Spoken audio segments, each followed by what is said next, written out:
In the early morning of November 21st, 1857, the steamer SS Phoenix was traveling across Lake Michigan when it suddenly caught fire and sank with the loss of 100 to 200 lives, and ended up being one of the deadliest maritime disasters on the Great Lakes. What happened that tragic day, and what could have been done to save the passengers from a disaster that could have easily been prevented, but fell under the hands of an incompetent crew?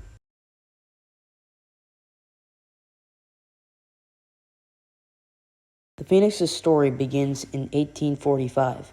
Shipbuilder George W. Jones built her for the Peace and Allen Company and was intended to carry passengers and haul package freight. Unlike most steamers at the time, which were either stern wheel or side wheel, the Phoenix was moved by twin screw propellers, which had only been invented very recently and was seen as a departure from other vessels at the time. She was powered by a single-cylinder 20-inch diameter with a 43 3/8-inch stroke manufactured by the Cuyahoga Steam Furnace Company, along with a 10-foot 6-inch by 20-inch boiler built by the Niagara Dock Company. The Phoenix was also equipped with masts, spars, and auxiliary sails, as was custom with many Great Lakes vessels at the time. She had two cargo holds, one forward and one aft, a main deck that had staterooms and berths to accommodate 30 people, and forward steerage for 200. She mainly served on Lake Michigan and Lake Erie, often carrying European immigrants and their things to places all over the southern Great Lakes region, particularly Buffalo, New York. For most of her short career, she went on her voyages well without incident. However, that all changed for the worse in November of 1847. November 11th, 1847. She departed Buffalo on her last trip of the year and was carrying around 270 passengers, most of them Dutch immigrants. Captain G.B. Sweet commanded a crew of 25 and was carrying a cargo of molasses, coffee, sugar, and hardware. All seemed well. She was running on time and would be different from any other voyage. However, an incident happened. While traversing Lake Erie, Captain Sweet fell and badly injured his knee, and thus had to lay in bed for the rest of the voyage. With Captain Sweet injured, First Officer H. Watts took command of the Phoenix.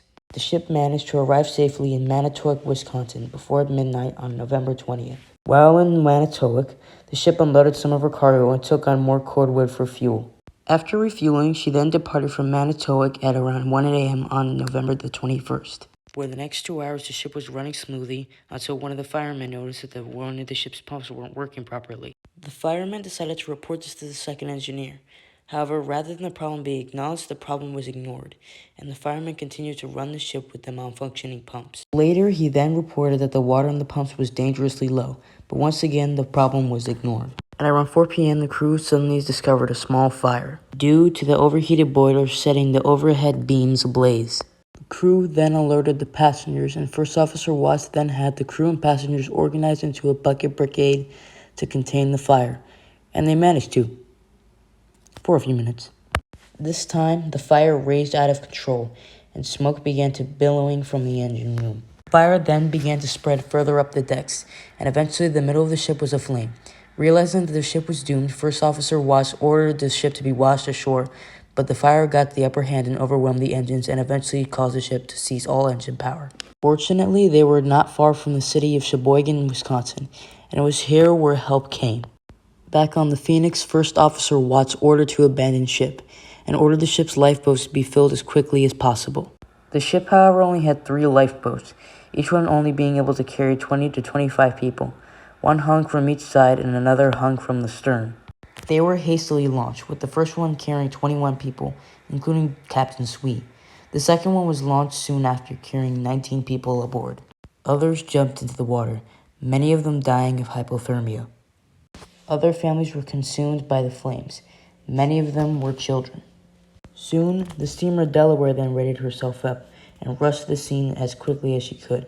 The crew were awakened by a justice of peace named Judge Morris. Judge Morris noticed the flames and the lifeboats, and the people aboard them were too exhausted to go back to help.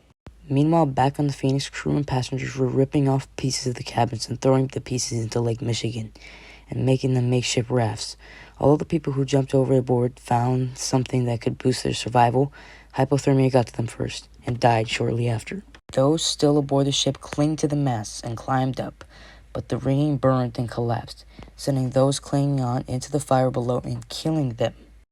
Around the same time the Delaware set out to the scene, the schooner Liberty noticed the flames as well, and the Liberty's captain ordered the Liberty's lifeboat to be dropped, containing him and the crew of the schooner. By the time the Delaware arrived at 7 a.m., however, all the rescuers found were dead bodies floating in the lake, and the Phoenix burned to the waterline.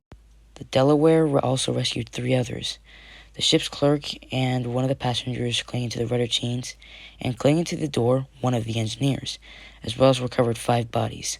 The Liberty's lifeboat and one of the Phoenix's lifeboats arrived soon after, but found nothing.